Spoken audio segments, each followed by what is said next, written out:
Bienvenue à vous et ravi de vous accueillir pour cette 16e édition de l'Observatoire du développement international.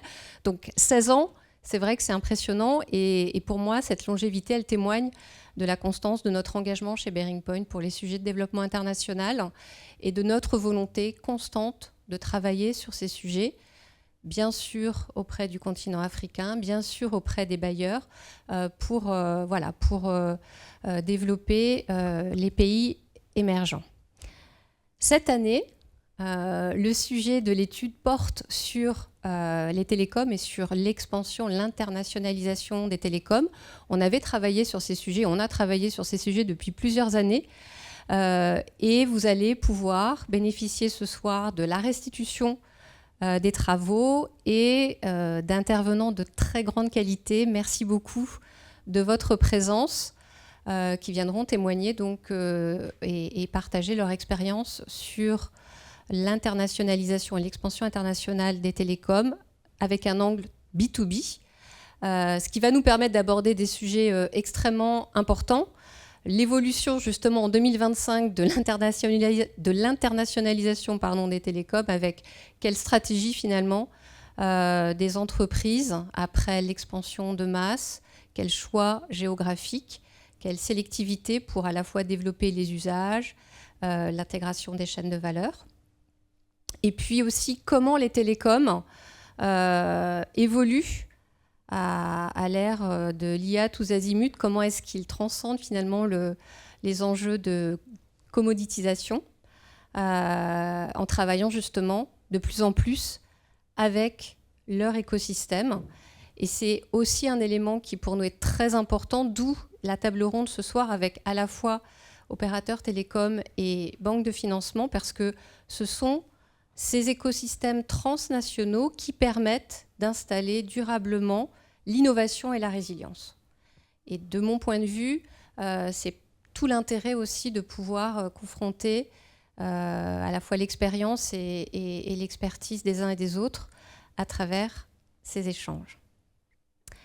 Je voudrais remercier bien évidemment l'équipe Bearing Point pour le travail accompli et sans qui cette soirée ne serait pas possible. Et je vous souhaite une excellente soirée, d'excellents échanges. Et puis, on se retrouvera juste après pour le cocktail. Merci à tous. Merci beaucoup Axel, et apparemment le deuxième micro marche. Merci infiniment. Alors pour ceux à distance, désolé pour le cocktail, ça sera moins pratique. Et pour ceux qui ont fait l'effort de venir jusqu'à nos locaux à la Défense, eh bien, vous aurez droit à ça dans une grosse heure. Pour commencer, petite restitution effectivement de l'étude que nous avons réalisée avec l'équipe de l'Observatoire du développement international. Sachant que disons, la 16e édition, effectivement, elle sera publique dès la semaine prochaine. Par contre, pour ceux qui sont présents aujourd'hui, vous pourrez avoir un petit cadeau en sortant, qui est la nouvelle édition du livre sur l'Afrique et le digital en Afrique. Donc, c'est l'édition qui est sortie au mois de septembre, toute fraîche, et préfacée par Lassina Koné de Smart Africa et Gauthier Vasseur de Berkeley. Et puis après, la semaine prochaine, en lien, vous aurez l'étude de cette année. Alors, comme le disait Axel, on va voir si ça continue à marcher jusqu'au bout de la technologie. Eh ben, c'est parfait. Comme le disait Axel, effectivement, je vais vite tout de suite passer à ça. C'est la 16e édition. Vous voyez que chez Bearing Point, on adore Picasso. On a une autre période rouge, carré, bleu, verte, rose. C'est les 15 précédentes éditions de l'Observatoire. Et cette année, donc effectivement, période plutôt noir et blanc, on va dire, avec un peu de bleu. C'est l'édition qui sortira la semaine prochaine sur les télécoms. Pourquoi les télécoms ? Parce que c'est un secteur qui a connu une extraordinaire expansion internationale, notamment entre les années 90 à 2015. Et puis c'est une nouvelle phase qui s'ouvre pour ces acteurs-là, opérateurs télécoms, puisque le marché a quand même beaucoup évolué, mais également parce que ce sont ce que les Nations Unies appellent des technologies polyvalentes, c'est-à-dire que ce n'est pas le secteur en lui-même qui compte, c'est aussi tout ce que ce secteur apporte aux autres secteurs, donc le B2B, mais également les populations, le gouvernement, puisque aujourd'hui, ce qu'on appelle l'inclusion se fait énormément aussi grâce aux télécoms. L'étude que nous allons réaliser cette année comporte 3 grandes parties, mais notre table ronde sera focusée sur la dernière, qui a une dimension en plus autour notamment du financement de ces télécoms, parce que c'est un véritable enjeu. Quand on regarde l'internationalisation des opérateurs télécoms, encore une fois, la difficulté actuelle, c'est qu'après une période d'expansion assez fabuleuse entre 1995 et 2020, on arrive dans un contexte de marché où, d'une part, les marchés nationaux sont assez saturés. Aujourd'hui, quand on est en France, quelque part, le nombre de clients est à peu près stable. Dans les pays émergents, avec la démographie, il y a quand même encore une hausse du nombre de clients, mais ça reste beaucoup plus mesuré. Autre phénomène de saturation, il n'y a plus d'Eldorado. On en parlait avant la conférence avec les personnes d'Orange. Il y avait la Birmanie en 2013, il y a eu l'Éthiopie en 2021, et depuis, il n'y a plus beaucoup de nouveaux Eldorado à aller chercher. Alors, dans les rares monopoles qui existent encore, il y a Djibouti et Monaco, mais bon, cela dit, ça reste quand même, en termes de nombre de clients, assez limité. Et puis, en parallèle de ça, il y a deux nouveaux concurrents qui arrivent, puisque les opérateurs télécoms sont aussi concurrencés par des acteurs type les fintech, type les acteurs de l'IA, qui sont à la fois des clients, des partenaires, voire des concurrents. Et effectivement, l'un des grands enjeux de cette internationalisation, c'est comment faire en 2025, une fois qu'on a passé cette grande phase d'expansion qui a duré pendant plus de 20 ans. D'une part, c'est à l'intérêt des opérateurs télécoms de continuer à se développer à l'international, j'ai envie de dire en tant qu'entreprise pour leur propre activité. Également parce qu'ils ont de plus en plus de clients qui sont dans ce qu'on appelle le B2B, donc des clients entreprises. Alors quand on parle de l'Europe ou des États-Unis, effectivement, c'est assez classique et ça existe depuis des années. Et des acteurs comme Verizon, comme Orange ou autres sont très présents sur ce marché B2B. C'est plus faible dans les pays émergents, alors que c'est des zones de croissance assez importantes. Et puis, il y a de plus en plus de besoins d'entreprises. On verra les chiffres tout à l'heure. On estime que rien qu'en Afrique, il y a 1 million d'entreprises qui doivent faire leur transformation digitale dans les 5 ans qui viennent. Les opérateurs télécoms font partie des acteurs qui vont les aider à faire cette transformation. Et puis, autre facteur, et vrai enjeu pour les opérateurs télécoms, c'est de ne pas se contenter, on y reviendra, d'être une commodité, c'est-à-dire qu'on n'achète que de la connectivité, et tout le reste de la valeur autour du numérique part chez d'autres acteurs technologiques, les acteurs de l'IA et autres. Et pour ça, ils ont encore des moyens assez classiques, croissance organique, des fois quelques fusions-acquisitions. À la mode, depuis 2 ans, il y a beaucoup de joint ventures. On a vu ce qu'a fait par exemple Orange en Espagne récemment, ou au Maroc, Maroc Télécom et Inouï qui ont créé 2 joint ventures pour la fibre et les antennes. En tout cas, on se rend compte clairement que c'est aujourd'hui des nouveaux moyens de se développer. Quand on regarde les chiffres, c'est très compliqué. On a compulsé beaucoup d'études sur les chiffres, y compris celles de la GSMA et autres. Quand on regarde le B2C, donc le marché des télécoms pour les grands publics, on a des chiffres. Quand on regarde pour le B2B, c'est compliqué. Les estimations vont entre 800 et 200 milliards de dollars. C'est significatif, ça représente environ 20% du marché télécom, sauf que le marché au grand public, il stagne aujourd'hui, et celui qui augmente, c'est celui du B2B. Mais ce qui est intéressant, ce n'est pas le chiffre du marché B2B télécom, c'est aussi le chiffre global du numérique pour les entreprises. Alors quand je dis entreprise, c'est entreprise, quelle que soit leur taille, mais aussi gouvernement. On estime aujourd'hui que ça représente 3 000 milliards de dollars. 3 000 milliards de dollars, c'est le PIB de la France, à peu près, pour vous donner un ordre de grandeur. Et d'ici 5 ans, ça sera pas loin des 4 000 milliards de dollars. Donc une croissance de 25%. Merci l'IA, merci le cloud, etc. Et tout l'enjeu des opérateurs télécoms, c'est de se dire il faut aussi qu'on se positionne, pas seulement sur la connectivité, de 100 milliards de dollars, mais sur une partie plus large de l'activité du numérique.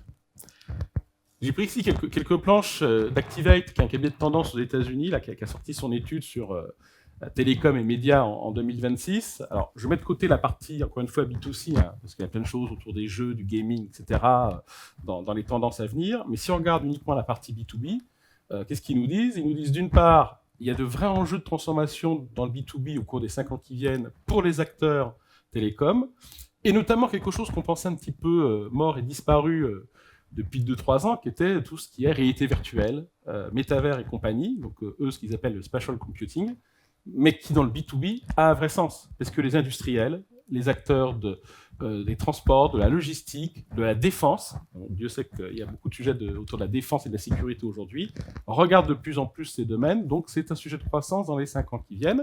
C'est très bien pour les acteurs qui font des lunettes, qui font des programmes, c'est aussi un enjeu clé pour les opérateurs télécoms. Et à côté de ça, il y a l'IA. La deuxième planche, je vous rassure, est volontairement illisible, mais c'est extrait de leur cahier de tendance, c'est tous les gros acteurs de plus de 10 millions de dollars nés au cours des 3 dernières années aux États-Unis pour faire des offres d'IA dans le B2B. vous vous rendez compte que derrière ça, ça peut être des concurrents, des opérateurs, ça peut être des clients, en tout cas, ça fait partie de cet écosystème autour du numérique. Quand on parle de cet enjeu pour les opérateurs télécoms de l'international et surtout de leurs clients B2B, eh bien, il faut qu'ils travaillent à la fois sur leur capacité à avoir des contrats multi-pays, et cela peut être une difficulté dans le cas quand on parle de 200 pays, parce qu'il faut être ou présent ou avoir des partenaires, ce que certains savent faire, d'autres moins bien faire. Il faut garantir des qualités de service, les fameux SLA, dans ces différents pays. Et autant que le client est un gouvernement, il va avoir des questions de souveraineté, des questions locales, autant que c'est un grand groupe international, son enjeu, c'est d'être capable de faire communiquer l'Europe avec l'Afrique, l'Amérique du Sud avec l'Amérique du Nord, sans oublier différentes parties de l'Asie. Et puis enfin, les questions d'intégration régionale, c'est-à-dire cette capacité d'avoir les bonnes communications avec un état du monde où il y a encore une très grande hétérogénéité sur les réseaux. Et donc, quand on regarde les différentes dynamiques, et ça sera dans l'étude, qu'on peut constater aujourd'hui, il y a 3 grands thèmes. Comment effectivement soutenir cet essor très fort de tout ce qui est numérique, IT, digital, comment travailler avec les différents partenaires locaux, et puis, et ça sera l'objet de la table ronde, on commence à y arriver, quelle est cette bonne connexion entre les opérateurs télécoms, les acteurs des télécoms et plus globalement du numérique, avec les banques de développement. Si je refais un focus sur ces 3 grands axes, sur la partie croissance des services IT, je ne vais pas tout reprendre en détail, mais rappeler quand même un fait, pour un opérateur télécom aujourd'hui, le marché grand public, il stagne, voire est en baisse. On l'a souvent dit que l'Afrique est une zone de croissance, l'ARPU, donc le revenu par utilisateur en Afrique baisse, en partie compensé parce qu'il y a toujours une croissance démographique, mais on se rend compte tendanciellement que ça ne sera plus des croissances à 20-30% comme les années précédentes. Par contre, le marché B2B, et quand je dis B2B, c'est à la fois entreprise, mais aussi lié au gouvernement, va être le véritable relais de croissance pour ces acteurs-là. Deuxième dimension, tous leurs clients, et encore une fois, que ce soit des clients privés ou publics, vont avoir des demandes fortes autour du cloud, autour de l'IA, et avec la problématique que certaines zones du monde sont moins bien équipées que d'autres.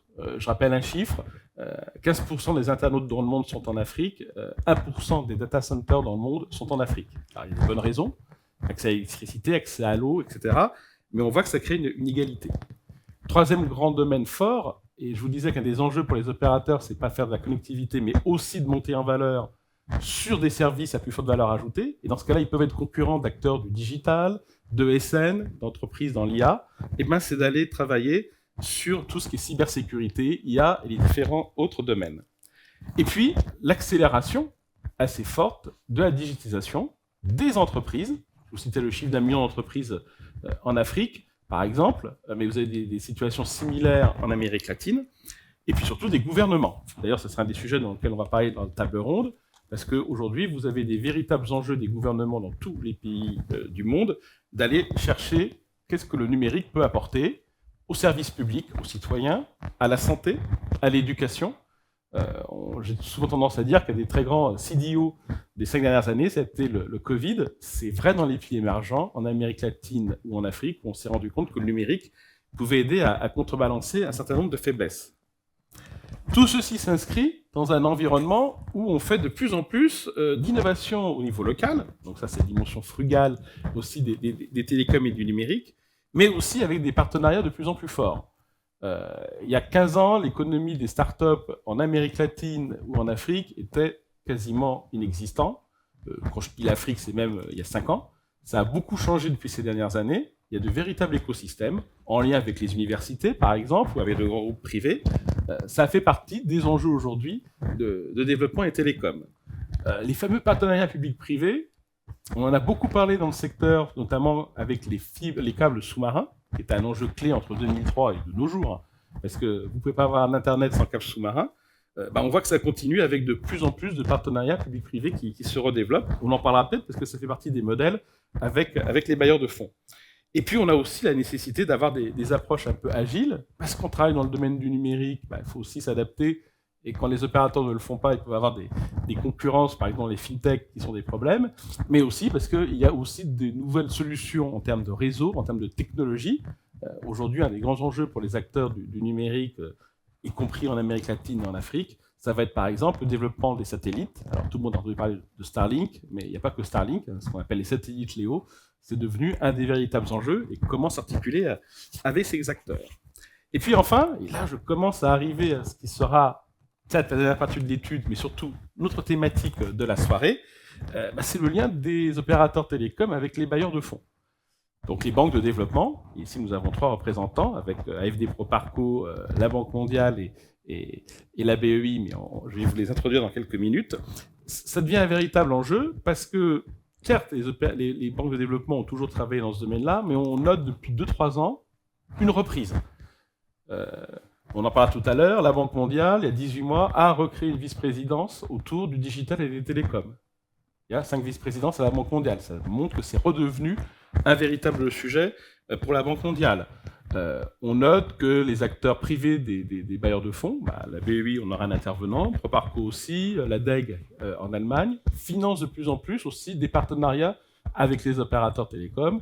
On a eu des grandes annonces où des groupes privés, comme Maroc Télécom, Move ou Axian en Afrique, ont reçu des prêts assez significatifs, on parle de centaines de millions d'euros, de la part des bailleurs de fonds. Deuxième grande sous-thématique, il y a un véritable besoin en termes d'infrastructures numériques. Alors le chiffre annoncé, c'est un financement à hauteur de 400 milliards de dollars d'ici 2030. Même si certains, pour l'Afrique, même si certains économistes disent que ce n'est pas d'ici 2030 qu'il faudrait, mais chaque année. Mais en tout cas, aujourd'hui, il va y avoir 400 milliards de dollars de financement pour les infrastructures numériques. Donc à la fois pour les opérateurs télécoms, donc là on est vraiment dans les infrastructures. Mais ce qui est aussi intéressant, c'est qu'il y a une évolution dans la chaîne de valeur aussi des financements des opérateurs, des bailleurs de fonds, par exemple, avec du financement de formation, avec du financement plus soft que de financer des data centers, des fibres ou des antennes. À titre d'exemple, la GIZ a contribué à financer les Orange Digital Service Center. Exemple d'un financement d'un bailleur de fonds sur quelque chose qui n'est pas juste de l'infrastructure. Aujourd'hui, la BOAD regarde à financer des formations au numérique dans 8 pays africains. Donc là encore, quand on dit financer des formations, c'est pas financer des classes, c'est financer des programmes pour le numérique.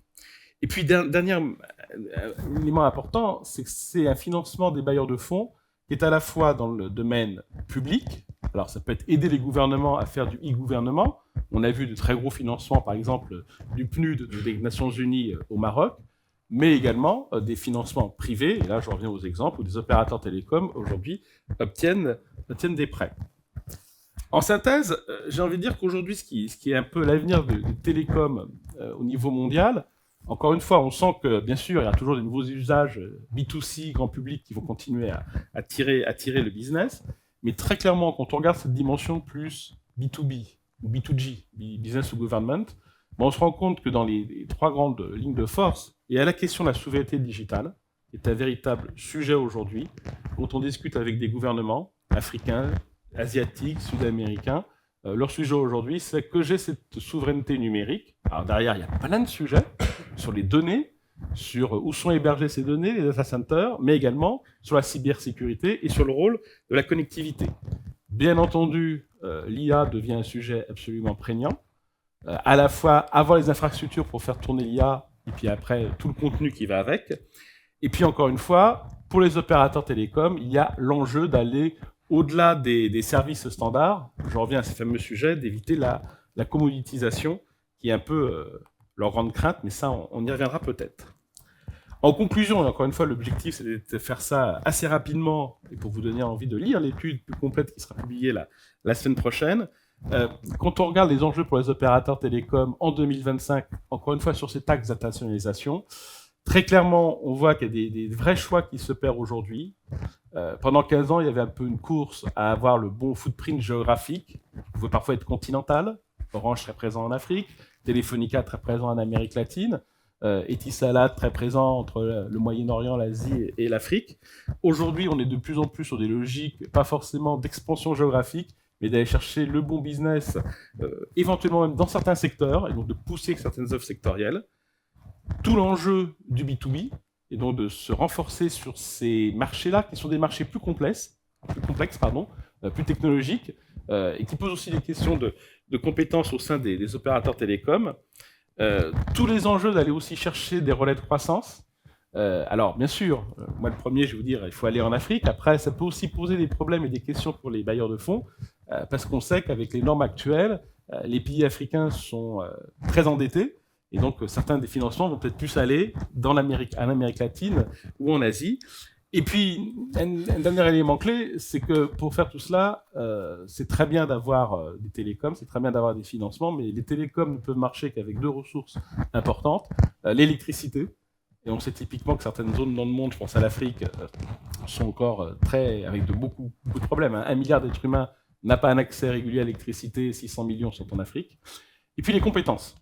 Parce que quand on parle de ces sujets autour du numérique, il y a un véritable enjeu de compétences. On estime aujourd'hui que dans le monde, il manque 20 millions de codeurs, dont 6 ou 7 millions rien qu'en Afrique. Et on peut avoir les plus beaux financements, les plus beaux réseaux. Je ne doute pas que les opérateurs télécoms fassent de très beaux réseaux. Si à un moment donné, vous n'avez pas les gens pour les maintenir, pour les développer, pour proposer des usages sur ces réseaux, ça ne va pas servir à grand-chose. Voilà, j'avais dit que je faisais un quart d'heure. Je pense que j'ai à peu près tenu les délais. En tout cas, vous recevrez tous un mail. Et puis, pour ceux qui sont à distance, ça sera aussi affiché sur notre site web et sur LinkedIn la semaine prochaine avec la publication intégrale de l'étude que nous avons menée cette année. Et maintenant, je vous propose pour la table ronde, alors vous voyez que le champ est très large quand on parle de ces sujets, on a décidé de faire un focus sur une thématique précise parce qu'on estime que c'est celle qui a le plus bougé au cours des 18 derniers mois, avec beaucoup d'annonces, et donc de faire un focus très précis justement sur ce partenariat, ou ce nouveau regard entre les opérateurs télécoms et puis les bailleurs de fonds, donc les banques de développement international. Et pour ça, je vais vous présenter nos 4 intervenants, donc 2 en physique à Paris, et puis un en Tunisie et un à Luxembourg. Donc tout d'abord, je vais demander à Dorothée Vignalou de nous rejoindre. On fait de la place, chacun un micro. Vous êtes directrice générale adjointe et DAF de Orange Middle East Africa. Je vous en prie. Bienvenue Dorothée. Merci. Jalal Kidji, vous êtes directeur général adjoint de Proparco. Donc c'est la partie du groupe AFD qui fait les financements privés. Donc ça tombe bien, par l'opérateur télécom. Et puis à distance, je vois Michel Rogy. Bonjour Michel, je crois que vous êtes à Tunis aujourd'hui, si je dis pas de bêtises. Est-ce que vous nous entendez? Est-ce qu'on peut vous entendre? On va faire le test, on va voir si la technique nous suit jusqu'au bout. Est-ce que vous m'entendez? Bonsoir. Parfaitement, Michel. on vous entend parfaitement. Bonsoir Michel, vous êtes à Tunis, c'est ça? C'est bien ça. Très bien, donc même fuseau horaire, c'est plutôt bon. Et vous êtes le directeur pour le numérique de la Banque mondiale sur la zone Afrique et Middle East. Merci Michel. Et enfin, Benoît Denuy, Benoît, vous êtes au Luxembourg et vous êtes Senior Investment Officer, donc à la Banque européenne d'investissement, et spécifiquement sur les financements privés, dans notamment le digital et les télécoms. Est-ce que vous nous entendez? De m'accueillir. Ah, vous nous entendez? C'est bon? Oui, bonsoir à tous. Et on vous entend. Donc la technique fonctionne, d'habitude ce n'est pas le cas. Comme quoi on a de la chance et tant mieux. Merci à tous les 4 d'avoir accepté de se joindre à cette table ronde. Je voudrais qu'on fasse quelques focus. On va discuter 3 quarts d'heure ensemble et puis après on pourra prendre quelques questions de la salle. Alors ceux qui sont à distance, je pense que ça sera un petit peu plus dur. À la fois sur comment se font justement ces financements aujourd'hui pour relever le défi de l'inclusion et peut-être quand même faire un petit focus sur le fond. C'est-à-dire, encore aujourd'hui, le numérique peut aider à l'inclusion, notamment dans les pays émergents, parce que c'est quand même un vrai sujet. Ensuite, voir quels sont ces modèles de financement un petit peu nouveaux que nous pouvons avoir et comment ils fonctionnent. Et puis, un peu, faites-nous rêver, quelles sont les innovations, à la fois avec les financements, avec ce que font les banques publiques de développement et les opérateurs télécoms, quelles sont les innovations auxquelles on peut s'entendre. Dorothée, peut-être pour commencer sur le cas d'un opérateur télécom, vous êtes Orange, 17 pays africains, si je ne dis pas de bêtises. Bon, 18, on peut dire 18. 18 pays africains, il m'en manquait un.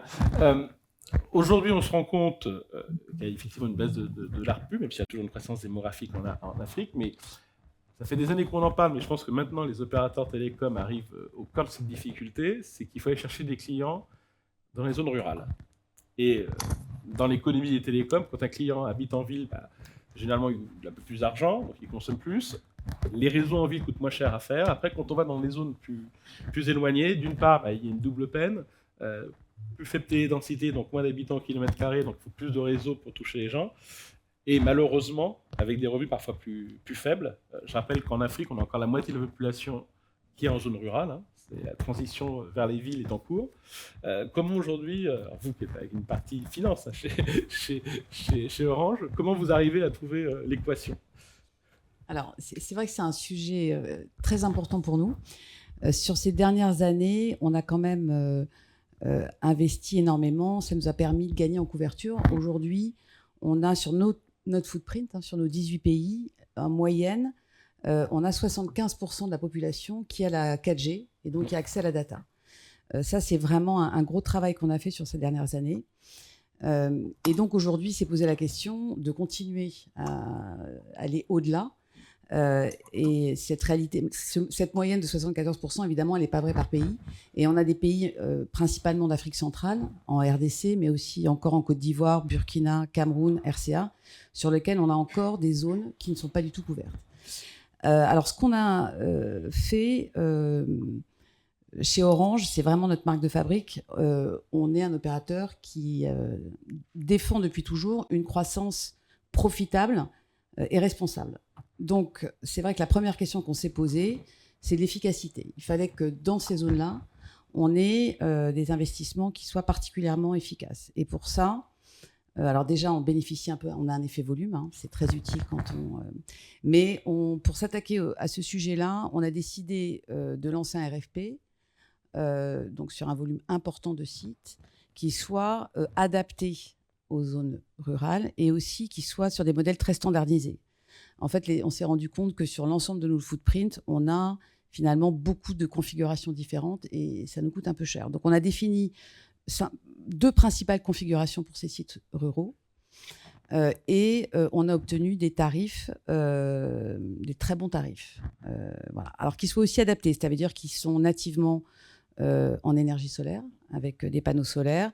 C'est des modèles de sites qui s'installent très facilement, avec des coûts de maintenance qui sont réduits, etc. Donc ça, c'était vraiment la première chose.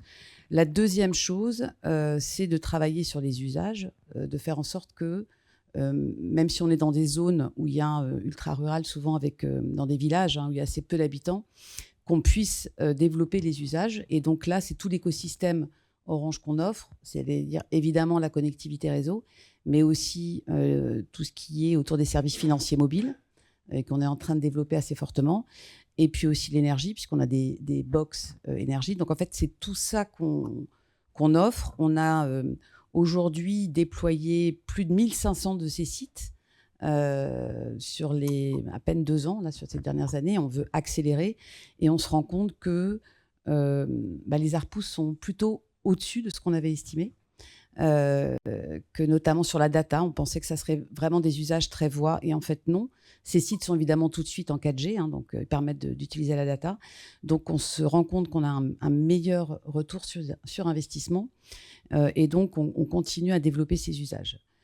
Et puis la troisième chose importante, on y vient, c'est effectivement le financement, et c'est sur ces sujets-là qu'on a besoin des banques de développement en particulier, parce que pour ce type d'investissement, en général, les banques de développement peuvent arriver à débloquer des subventions et donc à nous aider pour ces investissements directement, mais aussi sur le sujet des devices, des terminaux, puisque en fait, une fois qu'on apporte la 4G, qu'on apporte ces sites, généralement, le problème qu'on a, c'est d'avoir des smartphones. Aujourd'hui, donc je l'ai dit, on a 75% de la population qui est couverte en 4G. Mais parmi ceux qui sont couverts en 4G, on a moins de la moitié qui ont des terminaux qui leur permettent d'utiliser cette 4G. Et donc, je pense que sur cette partie-là, on a aussi besoin du soutien des banques de développement. Là, il y a un message. On va peut-être en reparler tout à l'heure. Merci beaucoup. Jalal, on reviendra après sur les méthodes de financement, mais quand on s'appelle Proparco, filiale de l'AFD, bien sûr, c'est des prêts, il y a des remboursements, mais je pense que vous regardez aussi en quoi ces prêts pour des opérateurs télécoms contribuent au-delà du développement des opérateurs télécoms. En quoi ça contribue à l'inclusion, à la création d'emplois ou autre? Est-ce que c'est un vrai sujet que vous regardez? C'est un vrai sujet d'attention? Merci beaucoup Merci, je ne sais pas si vous m'entendez. Oui, c'est bon. Merci beaucoup. Comme tu le mentionnes, on est une filiale de l'Agence française de développement. Proparco, c'est à peu près 2,5 milliards de financement tous les ans sur divers secteurs, la moitié sur l'Afrique, le reste sur l'Asie et l'Amérique latine. Et les télécoms, c'est à peu près 200-250 millions d'euros de financement tous les ans. Une part croissante, comme tu l'as mentionné tout à l'heure.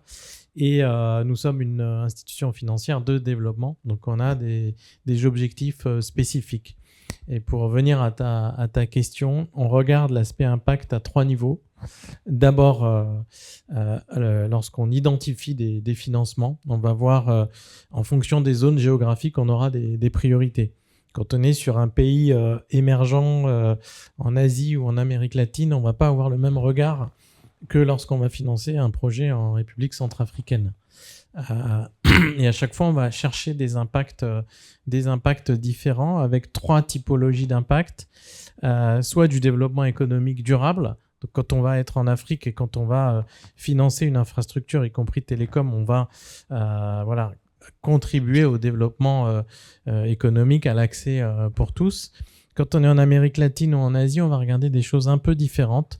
On va s'axer soit sur des sujets climat, soit sur des sujets inclusion, et comment atteindre des populations qui ne sont pas connectées. Juste un exemple, au Mexique, par exemple, on est en train de travailler avec un opérateur de fibre optique de niche qui est en train de se focaliser en fibre optique sur des foyers à faible revenu et donc sur un modèle prepaid.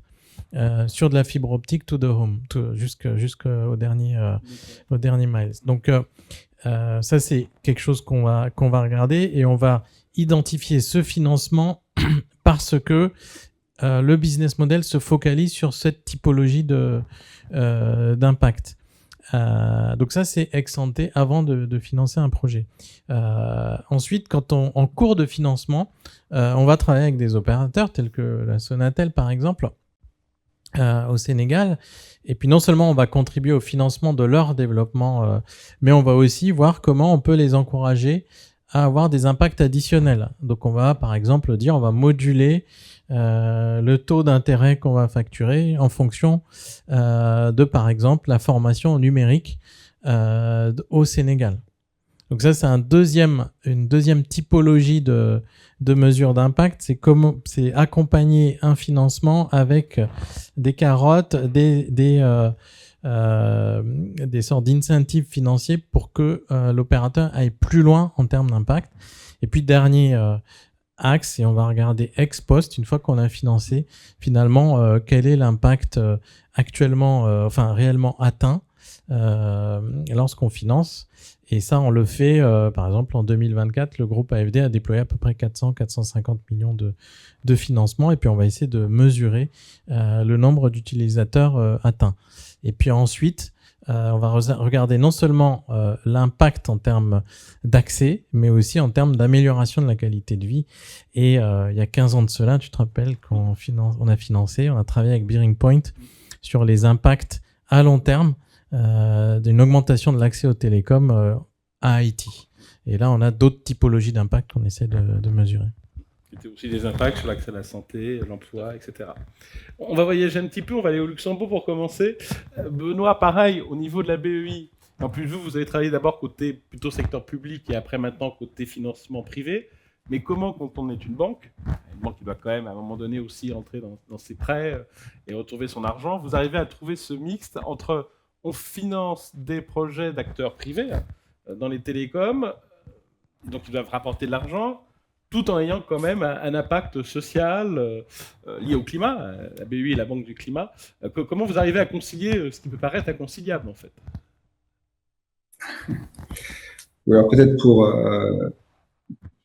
pour l'audience sur la BEI, donc nous sommes la banque des États membres de l'Union européenne, donc plus grosse institution financière internationale au monde. Avec cette année, on devrait atteindre les 100 milliards de financement sur des secteurs assez divers, mais le numérique est un secteur clé pour nous, puisqu'on a, je pense aujourd'hui, plus de 13 milliards d'expositions sur le secteur, enfin entre 2 et 3 milliards en moyenne par an sur le secteur, avec évidemment une forte proportion en Europe, mais la partie hors Europe représente environ 10% de notre activité, donc la partie plus développement.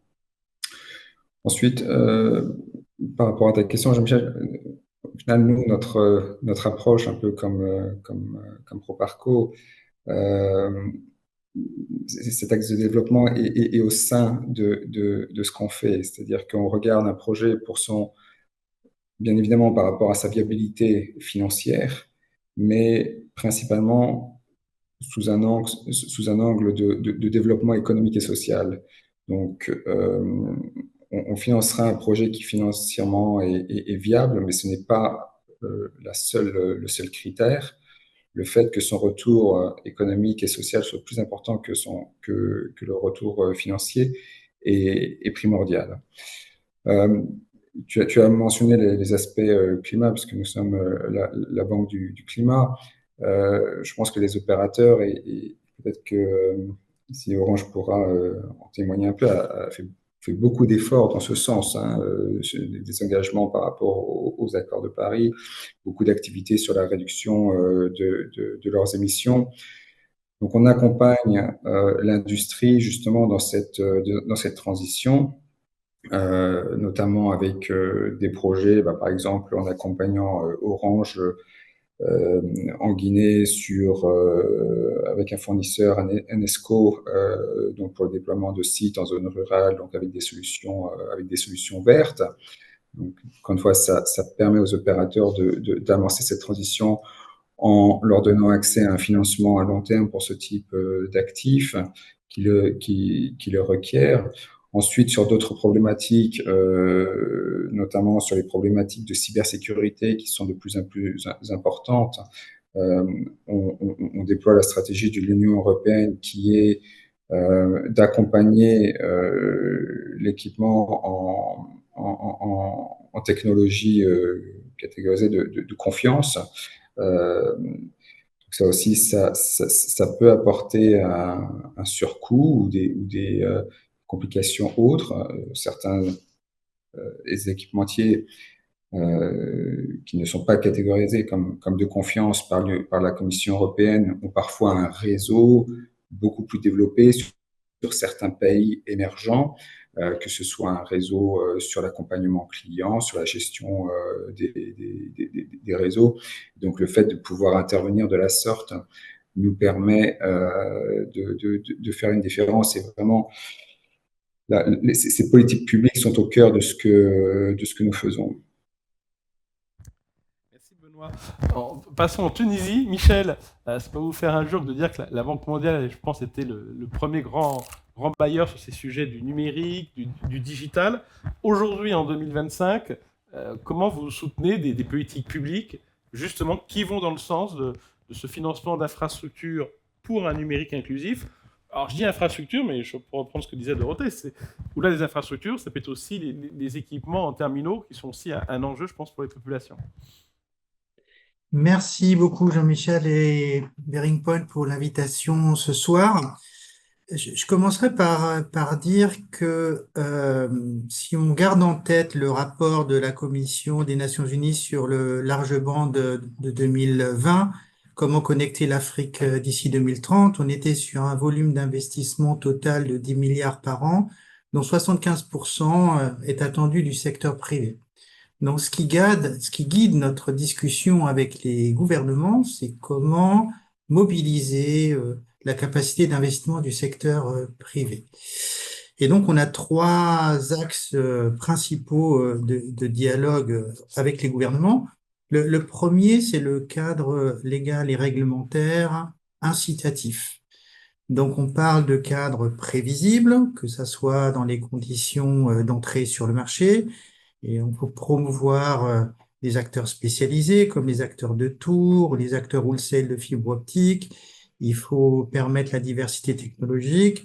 Il faut regarder de près le bon équilibre entre taxation sectorielle et incitation à l'investissement des opérateurs, et avoir des régulateurs efficaces et compétents. Donc, il y a tout un ensemble de réflexion sur le cadre adapté aux investissements des acteurs du secteur privé. Le deuxième axe qui devient de plus en plus important, parce que la logique, c'est de pousser la frontière du marché le plus loin possible, c'est de regarder comment lever tous les obstacles au déploiement de l'infrastructure. Donc ça passe par regarder les droits d'usage, comment les harmoniser, les faire baisser. Est-ce qu'on peut avoir des dig once policy, notamment en zone urbaine? Et puis c'est de plus en plus la réflexion sur les déploiements conjoints d'infrastructures. Donc, ça me permet de mentionner cette grande initiative qu'on a au niveau de l'Afrique, la Banque mondiale, la Banque africaine de développement et autres, pour connecter 300 millions supplémentaires à l'énergie d'ici 2030. Dans notre réflexion, on intègre la convergence énergie digitale. Donc notre objectif, c'est chaque fois qu'on va étendre l'électricité dans des zones, comment est-ce qu'on peut répondre aux besoins du secteur numérique? Connecter des tours, par exemple. Amener l'électricité dans des sites qui sont importants pour développer les usages, que ce soit des centres de santé, que ce soit des écoles. Donc, vraiment réfléchir ensemble dans la planification de l'énergie pour que ça serve les besoins du secteur numérique. Et inversement, avoir un dialogue avec les opérateurs dits numériques lorsqu'ils déploient dans des zones rurales où il n'y a pas de couverture ou de plan de déploiement d'infrastructures énergétiques. Est-ce qu'on peut surdimensionner les infrastructures énergétiques pour pouvoir servir les communautés et bénéficier de tous les dispositifs incitatifs qu'on met en place pour les opérateurs de off-grid et off-grid énergétique, et les opérateurs télécoms peuvent être des opérateurs off-grid énergétiques et bénéficier de tout ce système d'incitation. Donc vraiment réfléchir à la mutualisation des déploiements énergétiques et numériques le plus possible. Et puis le dernier point, on arrive dans les zones qui ne sont pas rentables et a besoin d'un financement catalytique, public catalytique.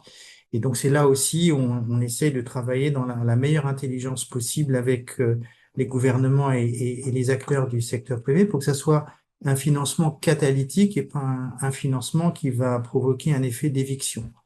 Donc, dans les zones rurales, on l'a mentionné, on a un dispositif qui est très bien établi, qui a fonctionné dans beaucoup de pays du continent, où on fait un appel aux enchères minimum pour couvrir des zones géographiques. Et c'est un système qui marche très bien et qu'on cherche vraiment à pousser au maximum pour couvrir le plus de population possible, parce que notre objectif en tant que Banque mondiale, c'est l'inclusion et donc n'avoir pas de personnes qui ne sont pas couvertes par une infrastructure.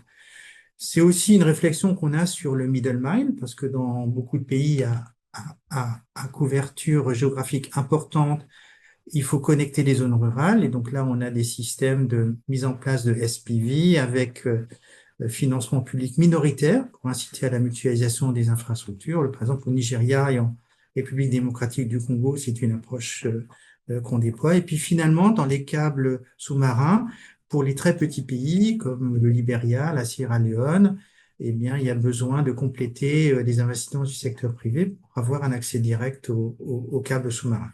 Donc voilà notre approche, mais ce qui nous guide toujours, c'est de supporter les investissements du secteur privé. Back to you. Et juste pour rebondir sur la question de Dorothée, et sur les aspects terminaux, il me semble que maintenant la Banque mondiale regarde aussi cette dimension. Comment faire en sorte que les populations qui ont le moins de moyens, les plus défavorisées, puissent avoir accès à des terminaux qui ont accès à la 4G, déjà à la base? Oui, en fait, le problème est peut-être un tout petit peu plus large. 70% des gens qui n'utilisent pas l'Internet aujourd'hui en Afrique subsaharienne sont dans des zones couvertes par les réseaux mobiles haut débit. Et en fait, quand on regarde les différents paramètres qui jouent, on a un premier paramètre qui est l'abordabilité. Le niveau des tarifs est encore élevé et l'accès aux terminaux.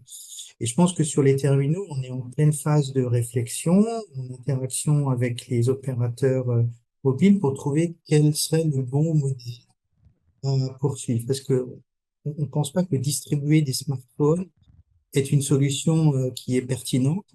Il faut créer un ownership du côté des utilisateurs. Donc, est-ce que c'est mettre en place des lignes de crédit qui peuvent permettre aux opérateurs mobiles ou aux institutions de microcrédit de permettre d'accéder à un smartphone?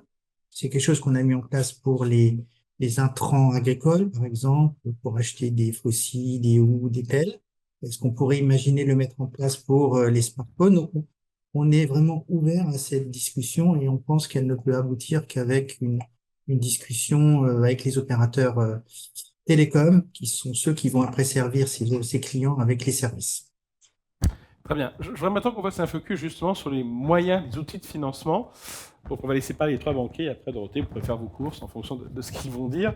Benoît, par exemple, au niveau de la BEI, comment est-ce que vous proposez des outils pour permettre, quel type d'outils de financement, d'attirer des fonds privés dans le numérique? Parce qu'il y a quand même une longue période où le numérique était beaucoup sur des financements, sur des prêts concessionnels aux États.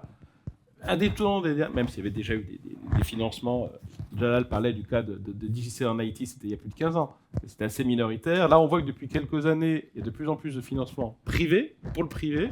Comment la BEI, quel type d'outils vous utilisez pour permettre ce type de financement?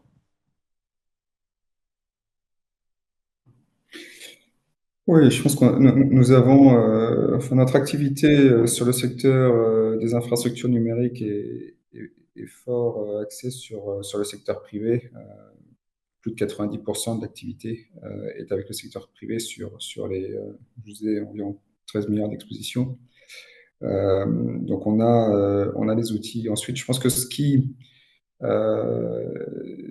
attire le plus les opérateurs, ce qui les incite à investir, c'est des conditions du financement qui soient en phase avec les obligations de ce type d'infrastructure. Ce sont des infrastructures pour les câbles sous-marins qui ont une durée de vie de 20 voire 25 ans, on arrive à l'étendre un peu. Pour des réseaux mobiles, environ à 9 ans. Et donc, l'objectif ici est de fournir un financement qui soit au maximum en phase avec ces durées de vie économiques afin de pouvoir payer l'investissement sur cette période. Et bien évidemment, c'est un des points forts de la BEI, étant une banque avec un rating triple A, qui a cette capacité. Encore une fois, sur des financements fibres, nous avons parfois même dépassé les 20 ans de maturité, et que ce soit sur différentes géographies, hein.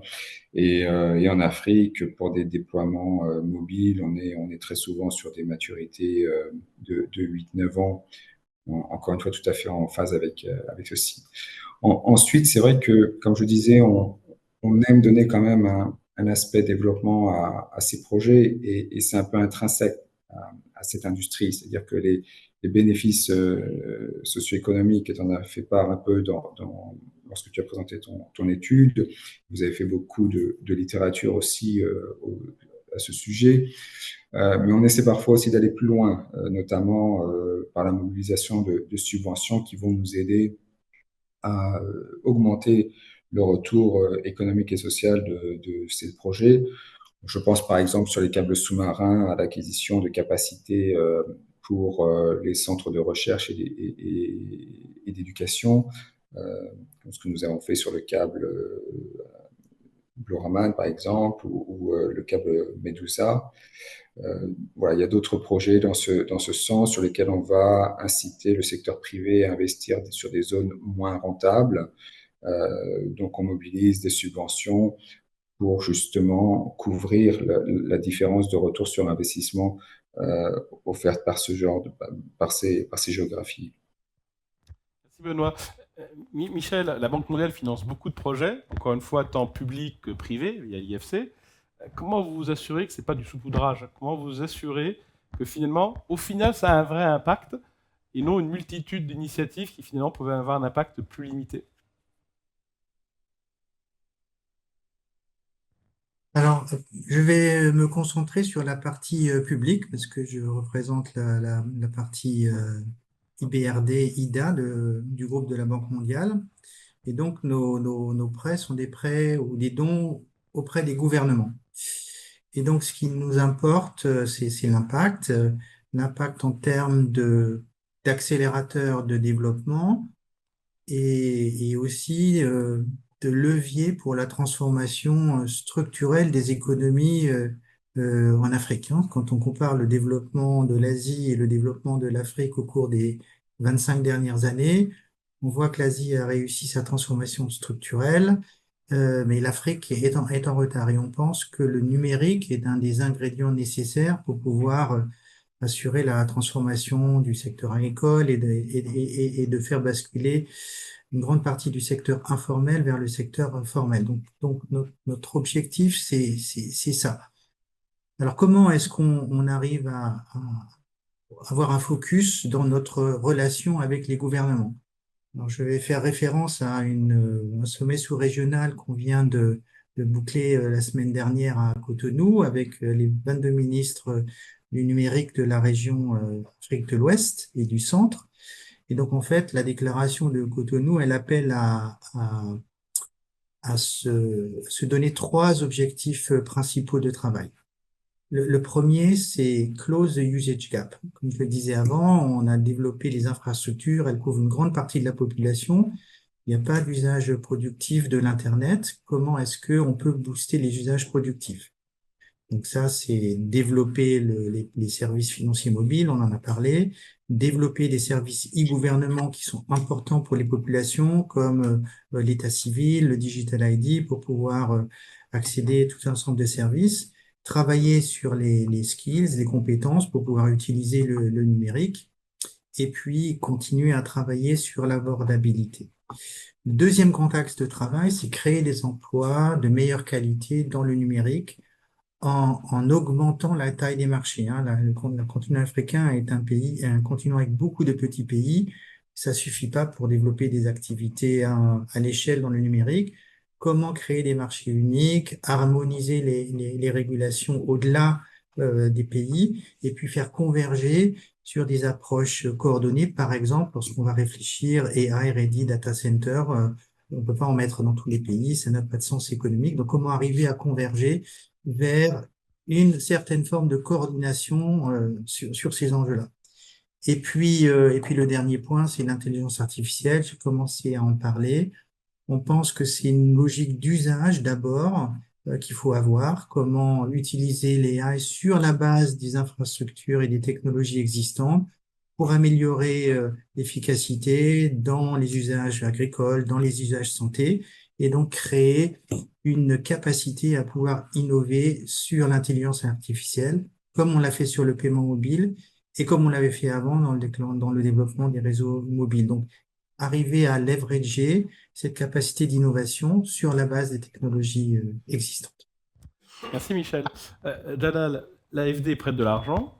Je vais vous faire rembourser, je le rappelle, parce que certains disent le contraire, mais c'est bien de le rappeler. Vous avez fait une vraie activité commerciale et économiquement qui doit être rentable. Comment vous faites pour concilier cette rentabilité de vos prêts, donc prêter à des acteurs privés, qui par définition, c'est des gros investissements, donc des gros montants, dans des zones potentiellement à risque? Comment on arrive à concilier ce triangle d'incompatibilité presque? Je pense que le premier prérequis, c'est de tous s'accorder sur le fait que un impact n'est durable que si le financement et l'accompagnement, nous notre rôle c'est d'accompagner le secteur privé, et l'impact n'est durable que si c'est économiquement durable pour l'acteur privé qu'on va accompagner. Donc nous notre rôle c'est quoi? C'est de regarder les besoins et les enjeux de la société actuelle et de la société de demain. Quand on parle du numérique, on parle d'accès, on parle évidemment de climat. Aujourd'hui, le numérique, je crois que ça représente 6 à 8% des émissions. Avec ce qui se passe dans l'IA et le reste, ça croît de manière exponentielle. L'autre enjeu, c'est un enjeu d'inclusion, de réduction des inégalités. Et on peut aujourd'hui, alors c'est ça qui est très intéressant dans le numérique et dans tout ce qu'on fait nous côté Proparco par rapport à nos objectifs fondamentaux que sont protection de la planète, réduction des inégalités et développement économique, c'est qu'il y a peu de secteurs qui permettent d'atteindre les 3 objectifs, c'est-à-dire accompagner la croissance économique, réduire les inégalités et tout ça de manière durable pour la planète. Et tout ça, ça peut se faire à travers toute une gamme d'instruments, que ce soit de l'equity, du venture capital, de la dette, etc.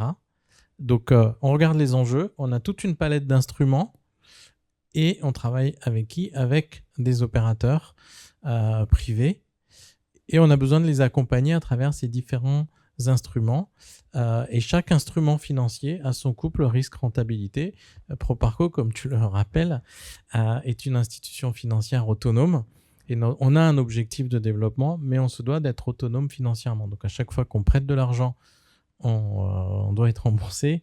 Et à chaque fois qu'on investit en fonds propres, puisque c'est de l'argent in fine public, c'est de l'investissement public, l'actionnaire principal de Proparco, c'est l'État français in fine, on se doit d'avoir un retour sur investissement qui permette une durabilité de l'institution qui est Proparco. Donc on essaye de concilier ces différents enjeux et nous, notre rôle, c'est d'être à l'écoute des opérateurs tels qu'Orange et voir comment on peut les accompagner avec l'instrument qui va bien. Très bien. Dorothée, peut-être, alors je vais pas donner quelques exemples de collaboration d'Orange avec des banques de développement, et puis après n'hésitez pas, vous avez un bon public. Est-ce qu'il y a des choses qu'il faudrait améliorer dans vos relations avec ces banques de développement ? Alors, je vais commencer par les remercier parce qu'effectivement, on a fait beaucoup de projets. Finalement, relativement, c'est assez récent. Puisque, alors probablement parce qu'on a accéléré nos investissements. Aujourd'hui, on investit largement plus d'1 milliard d'euros par an et c'est en constante augmentation et on prévoit de continuer à augmenter. Donc c'est vrai que peut-être que jusqu'à il y a 3 ans, on arrivait avec les banques commerciales relativement bien à se financer et depuis 3 ans, on atteint certaines limites et donc les banques de développement ont pris le relais. Et on est très content de ça et je veux commencer par les remercier. Le premier projet, c'était probablement en Jordanie avec Proparco il y a 3 ans. Je pense que c'était un des premiers projets ensemble. Effectivement, on a avec Proparco à nouveau et IFC au Sénégal un très beau projet de financement. Le dernier que je veux citer en date a été signé il y a quelques semaines au Cap. C'est un financement au Mali de 80 millions d'euros. Et là, c'est aussi un très bon exemple dans un environnement et un contexte très compliqué. C'est vraiment le rôle des banques de développement. Ça joue pleinement leur rôle. Je ne pense pas qu'on aurait pu continuer à se développer au Mali sans une banque de développement qui viennent, 2 banques d'ailleurs, c'est IFC et BOAD, qui viennent nous soutenir au Mali. Donc, et puis on a des projets, effectivement, de nouveaux projets en cours, notamment avec Proparco et IFC également, en Afrique centrale, où on veut continuer à se développer et où effectivement également les banques commerciales atteignent leurs limites. Alors là, on l'a déjà cité, je crois que les premières... Il y a deux points qui ont été cités et pour lesquels les banques de développement remplissent tout à fait leur rôle. C'est évidemment la maturité. Les banques commerciales ont du mal à offrir des maturités supérieures à 5 ans et la durée de vie de nos équipements est bien supérieure. Donc, c'est vrai que pour nous, c'est très intéressant d'avoir des maturités un peu plus longues. Le fait aussi d'avoir, par exemple, la Banque mondiale derrière IFC, c'est essentiel pour nous dans certaines géographies. Ça nous donne une assurance de pouvoir d'avoir un soutien si on a des réglementations ou des politiques fiscales qui deviennent inappropriées, je vais le dire comme ça. Donc ça aussi, c'est quelque chose qui est important pour nous.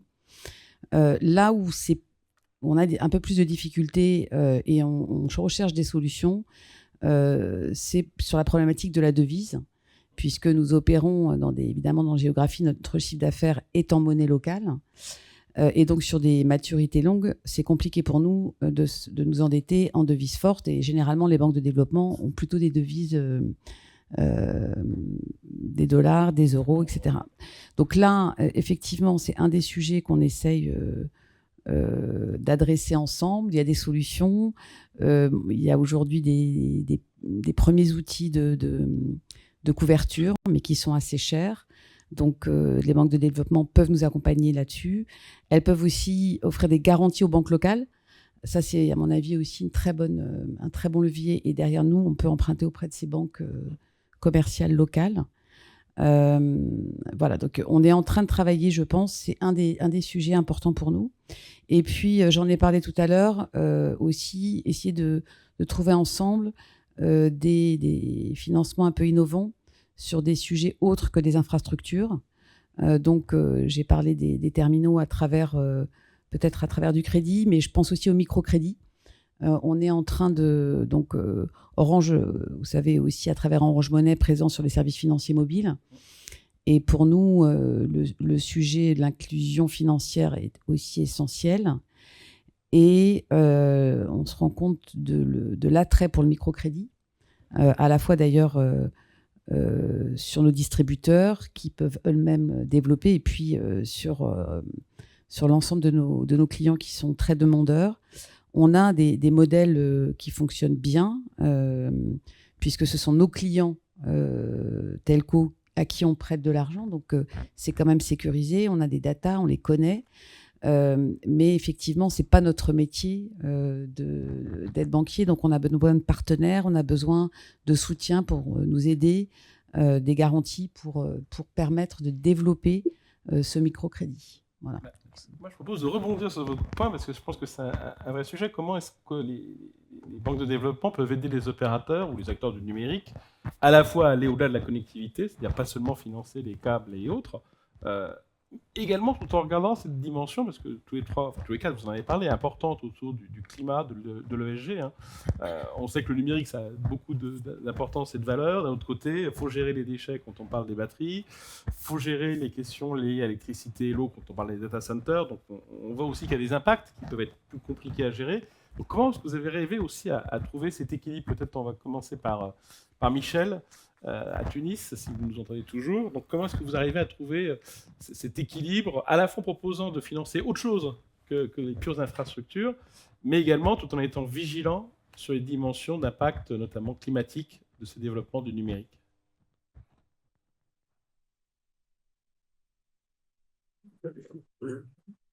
On regarde vraiment toujours la partie supply side et la partie demand side, parce que ce qui nous intéresse au final, c'est un usage productif des technologies numériques pour servir au développement. Donc on est vraiment toujours dans une logique de s'assurer que la technologie qu'on déploie, elle est effectivement utilisée. Alors je dirais que sur la partie réseau, on a fait d'énormes progrès. On a toujours la thématique des zones rurales, mais plutôt pour la fibre optique, c'est plutôt une question de résilience. Comment améliorer la résilience? De se dire, par exemple, que n'importe quel pays doit être connecté à toutes ses frontières et à travers ça, devoir pouvoir accéder au moins à 2 ou 3 câbles sous-marins différents.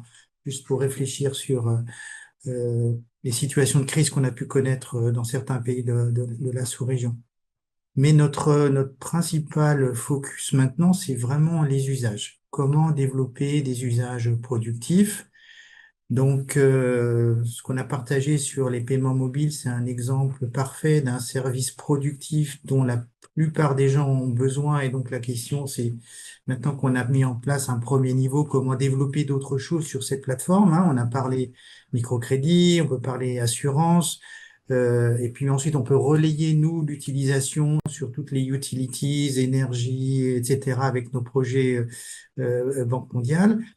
Mais plus fondamentalement, on peut aussi pousser à la numérisation de services du gouvernement et de les coupler avec, par exemple, la brique paiement mobile. C'est ce qu'on appelle le Digital Public Infrastructure. Donc, on est vraiment dans une logique d'essayer de pousser à des usages productifs de l'Internet et d'utiliser la numérisation du gouvernement comme un levier pour créer des opportunités de business supplémentaires pour les secteurs privés. Et là, ce qui nous intéresse, c'est pas seulement travailler avec les opérateurs télécoms, mais aussi avec l'ensemble du secteur IT local et d'essayer de pousser le développement d'applications.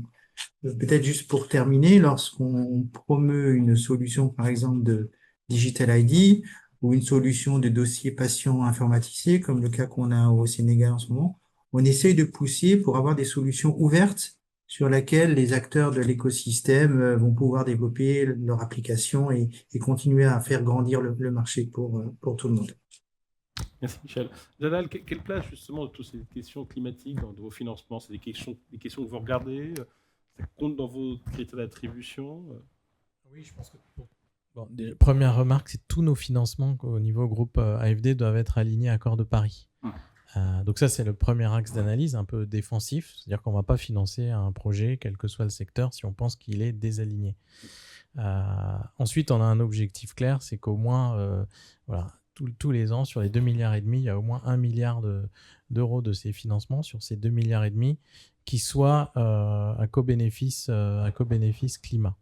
Et donc, quand on voit le nexus croissant entre le secteur du numérique et le secteur de l'impact climatique, on voit qu'on va de plus en plus travailler sur les deux secteurs de manière conjuguée. Et c'est ce qu'on fait aujourd'hui avec des opérateurs de data center, où on va financer l'extension du data center, mais on va moduler le financement en fonction d'atteintes en matière d'émissions de CO2. Donc, plus ils arrivent à réduire leur empreinte et plus attractif sera le taux. Donc ça, c'est typiquement le genre d'exemple qui va se multiplier. Puis deuxième aspect, je pense que ça a été mentionné tout à l'heure, il faut vraiment qu'on décloisonne notre approche. Aujourd'hui, la force des institutions telles que Proparco, par exemple, c'est qu'on travaille avec des opérateurs télécoms, avec des énergéticiens, avec sur l'Afrique une centaine d'institutions financières, y compris la microfinance. Comment faire pour travailler de manière concertée et se dire on va prendre telle thématique sur tel pays et on va faciliter le développement du numérique avec une composante climat. Exemple, on va financer par exemple une institution de microfinance. On va garantir des prêts d'une institution de microfinance qui va promouvoir l'achat, par exemple, de terminaux recyclés. Et puis en parallèle, on va travailler dans le même pays avec un énergéticien pour développer les capacités d'énergie verte. Et avec l'opérateur local ou l'opérateur de tour local. Et ça, je pense que c'est une approche qu'on peut continuer à développer et qu'il faudra développer parce que, comme on dit, avec la croissance de l'IA, l'empreinte carbone du numérique va aller en croissant. Et l'autre aspect, juste pour terminer, on a beaucoup parlé de climat et du numérique, il y a l'aspect social, donc à la fois pour promouvoir les égalités de genre, l'accès pour tous au numérique, y compris de manière égalitaire entre femmes et hommes. Et puis il y a un dernier aspect, mais ça c'est peut-être pour demain. On a tous des enfants, on est tous très très soucieux de leur exposition et des impacts potentiellement négatifs du numérique sur la santé mentale de nos enfants et de tout le monde en fait. Et ça, je pense que c'est une thématique qui va de plus en plus être prise en compte pour qu'on se dise collectivement que faire pour avoir un développement durable, y compris sur la santé mentale de nous tous et de nos enfants. Je crois, Dorothée, que Christelle Edman a dit qu'Orange était l'opérateur qui allait soutenir l'IA, justement, alors en Afrique et ailleurs. Et comment vous conseillez ça et les enjeux de sobriété énergétique, par exemple, et notamment en Afrique? Alors, on est très engagé, le groupe, globalement, Christelle Edman est très engagé sur tous les sujets de sobriété énergétique. En Afrique, donc, également, surtout que en Afrique, c'est plus compliqué d'avoir accès à l'énergie verte aujourd'hui. Donc, nous, on a 3 principaux domaines dans lesquels on travaille. Le premier, c'est évidemment la sobriété énergétique. Le problème, c'est que ça passe aussi en partie par la modernisation de nos équipements, de certains de nos équipements. Et donc ça, évidemment, on doit arbitrer sur nos enveloppes d'investissement entre le développement et la modernisation. Et donc, on le fait, mais donc, avec un rythme qui n'est pas forcément aussi rapide que ce qu'on souhaiterait, mais on le fait. Le deuxième axe, c'est la solarisation. Donc ça, on a énormément avancé. Aujourd'hui, tous nos data centers sont solarisés, tous nos sièges, et on a un tiers de nos sites qui sont solarisés. Donc ça, c'est un deuxième axe. On est quasiment au bout parce qu'à certains sites, on va continuer sur des sites au maximum de ce qu'on peut solariser. Certains sont plus difficiles à solariser, mais on va le faire au maximum. Et du coup, le troisième axe qui, pour moi, est vraiment essentiel et sur lequel je pense que même nous, en tant qu'opérateurs, on a un rôle à jouer, c'est sur les fermes solaires. Donc, on a aujourd'hui, en partenariat, on le fait parce que ce n'est pas notre domaine, mais on est prêt à investir et on est un gros consommateur. Donc, on a déjà développé 3 fermes solaires en Jordanie avec un partenaire. On cherche à développer, donc en Afrique de l'Ouest, en Afrique centrale, on cherche des projets et on cherche à financer des projets de fermes solaires. Et ça, j'y crois beaucoup. Et donc, effectivement, c'est aussi un sujet peut-être sur lequel on pourrait avoir des partenariats avec des banques de développement. Et peut-être pour terminer sur de table, Benoît, donc côté BEI, comment à la fois, les 2 questions, vous concilier cet équilibre d'un numérique vertueux, si j'ose dire, et puis aussi le point de Dorothée qui était le financement au-delà des infrastructures pour le numérique. Oui, alors je pense qu'on est un peu tous alignés sur la priorité qu'on donne à la réduction des émissions. Plus de la moitié de nos financements également vont à cet objectif, vers cet objectif.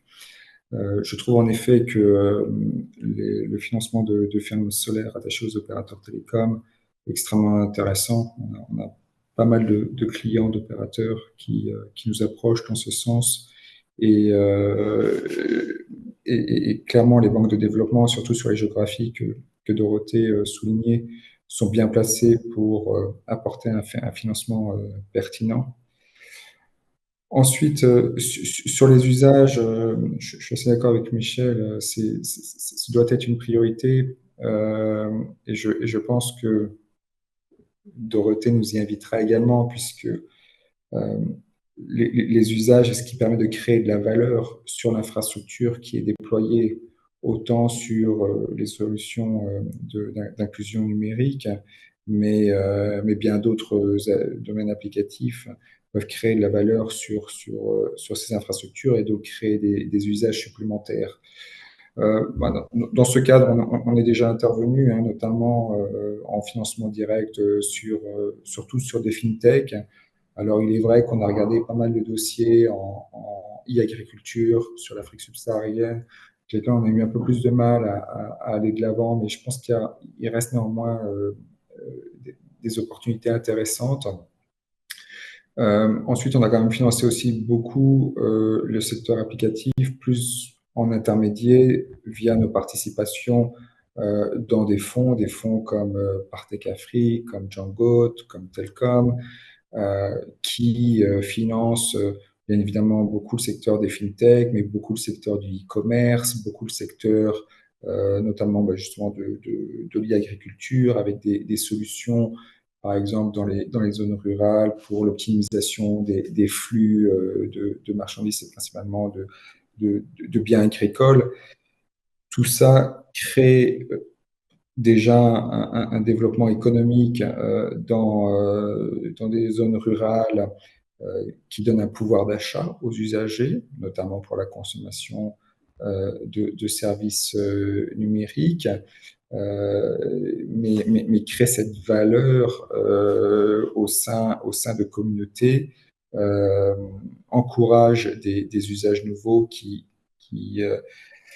permettent de pallier à des défaillances de marché de services divers, tels que l'accès à l'information, à la communication, l'accès à des services d'assurance ou autres. Donc, bien évidemment, c'est des investissements qui doivent être conduits en parallèle et sur lesquels on est très focalisé également. Merci beaucoup. J'avais dit 20h15, il est 20h16, c'est plutôt pas mal. Mais on va peut-être prendre une ou deux questions de la salle, s'il y en a, avant de faire une pause. Et pour ceux qui sont avec nous, d'aller au cocktail. Pour les autres, tant pis. Je prends le micro. Ouais, s'il n'y a pas de questions, on peut directement aller au cocktail. C'est un choix. Non? Une fois, 2 fois, soyez pas timide. Est-ce que vous entendez à distance la question ou est-ce qu'il faut le micro? Je vais faire... Hop.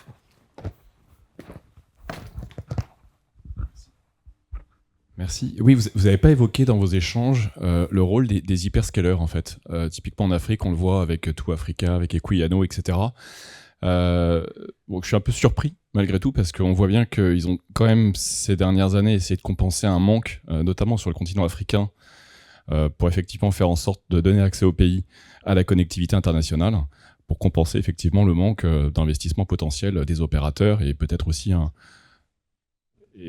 et entraîner une baisse des prix et rendre effectivement la connectivité plus accessible aux citoyens. C'est une bonne question. Quelqu'un veut-il répondre, les hyperscalers? Mais ça fait partie des concurrents et des acteurs clés. Je peux dire que Orange aussi, c'est évidemment des investissons beaucoup là-dedans. Donc Tout Africa, Orange est partie prenante et on est actuellement également en train de réfléchir à un nouveau câble sous-marin. Donc c'est des projets auxquels on réfléchit longtemps à l'avance. Donc oui, on est, en tout cas nous, on investit fortement et c'est aussi un sujet sur lequel on travaille on a parlé tout à l'heure de Medusa, avec la BEI. Et effectivement, sur notre nouveau projet, dont je ne peux pas encore parler mais on travaille déjà avec des banques de développement pour le financement. Donc c'est effectivement aussi un sujet clé sur lequel on collabore fortement avec les banques de développement. Et peut-être que Si quelqu'un d'autre veut réagir dans le panel sur les hyperscalers. Oui, peut-être que en fait, on voit les hyperscalaires à la fois dans l'activité de connectivité, les investissements dans les câbles sous-marins, mais on les voit aussi dans les investissements sur les data centers. Peut-être sur ce deuxième point, c'est important de noter qu'il y a d'autres acteurs sur l'investissement dans les data centers sur le continent, les opérateurs télécoms, mais aussi des acteurs pure play d'investissement dans les data centers. Donc, ça nous paraît être un axe très important de réflexion, puisqu'on doit arriver à combiner un certain nombre de dimensions difficiles. L'énergie verte pour les data centers, c'est un point important. Le fait qu'on ne peut pas avoir un data center dans chaque pays capable de suivre le développement de l'intelligence artificielle. Et donc, il faut rentrer dans des logiques de réflexion régionale. Le AI Council de Smart Africa, qui a été lancé il y a 3 semaines, commence à réfléchir sur des clusters régionaux. C'est aussi l'appel de la déclaration de Cotonou. Donc, je pense qu'on a un enjeu collectif sur la partie data center, de réfléchir à quel serait le blueprint pertinent pour avoir le meilleur équilibre possible entre ces différentes dimensions et permettre de répondre aussi aux besoins de souveraineté sur les données, qui est un appel très fort qu'on entend de la plupart des pays sur le continent. Donc, mon message hyperscaler, c'est aussi dans la dimension data center qu'il faut développer la réflexion. Merci. Une autre question?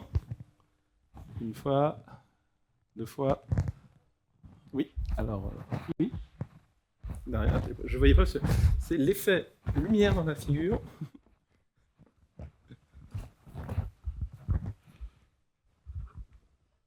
Oui, bonsoir. En fait, j'avais une question à l'issue de la présentation de Jean-Michel Huette. On avait relevé 2 conditions, une qui concerne l'alimentation en électricité et une seconde sur la formation. À aucun moment, j'ai entendu des points sur le soutien de la formation en Afrique pour pouvoir précisément maintenir les infrastructures, les développer, les installer. Qu'en est-il ? C'est gentil parce que ça me donne l'occasion de traiter d'un sujet que je n'avais pas eu la possibilité d'aborder. Mais c'est vrai que c'est un sujet essentiel. Je peux juste parler de ce que nous faisons, nous, Orange, à notre échelle, mais qui est quand même... c'est un sujet essentiel pour nous. Donc, on a créé des Orange Digital Center. On en a 34 aujourd'hui. 34, ça veut dire qu'on a formé déjà 1,3 million de personnes. Donc, c'est majoritairement au codage, des écoles de code, mais pas seulement. J'en ai visité plusieurs dans chacun des pays et c'est assez impressionnant. On a des partenariats avec pas mal d'entreprises qui viennent former des des personnes sur le continent dans nos locaux et qui derrière les embauchent, même parfois à distance.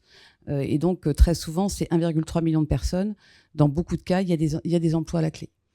Et donc on a aussi une réflexion aujourd'hui en se disant, c'est un modèle Orange Digital Center qui commence à être vraiment très apprécié.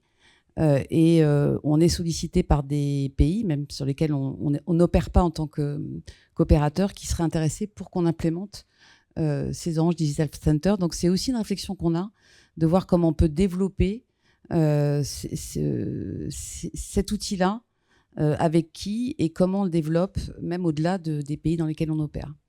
Voilà, donc c'est une partie de la réponse, hein, bien sûr. Je pense que c'est beaucoup plus large que ça. Mais en tout cas, côté opérateur, Orange, on est très impliqué sur ce sujet.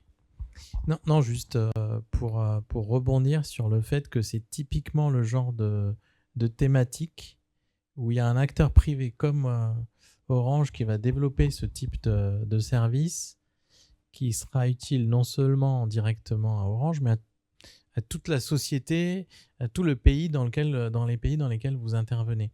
Et donc, c'est typiquement sur ce type d'initiative qui fait complètement sens, surtout dans ces zones-là, d'imaginer des financements concessionnels où on va financer le développement d'Orange et en parallèle mobiliser de la subvention pour pousser, pour encourager des opérateurs tels qu'Orange à fournir un service qui finalement sera rentable pour la société en général et au-delà d'Orange. C'est là aussi qu'on peut travailler de concert entre bailleurs publics et bailleurs privés, entre Proparco et l'AFD, entre la SFI et la Banque mondiale. Et je pense que voilà, typiquement dans ces zones d'intervention, la coordination, la synergie public-privé peut faire sens, où on s'appuie sur le privé avec son maillage pour aller plus loin et former et compenser quelque part le déficit des gouvernements ou des gouvernements locaux. Et merci pour la question, parce qu'effectivement, la formation, c'est quand même un enjeu assez essentiel en Afrique notamment. Si plus d'autres questions, ben, je propose de remercier nos 4 intervenants. Dorothée, Dalal, Benoît et Michel, y compris à distance. À ceux qui sont à distance, eh bien, on vous remercie de nous avoir suivis. Et je rappelle que l'étude sera accessible sur le site de Bearing Point à compter de la semaine prochaine. Et puis pour ceux qui ont eu le courage de venir à la Défense, un petit cocktail vous attend à côté. Merci encore d'être venus à cette 16e édition de l'EDI. Au revoir. Merci. Au revoir.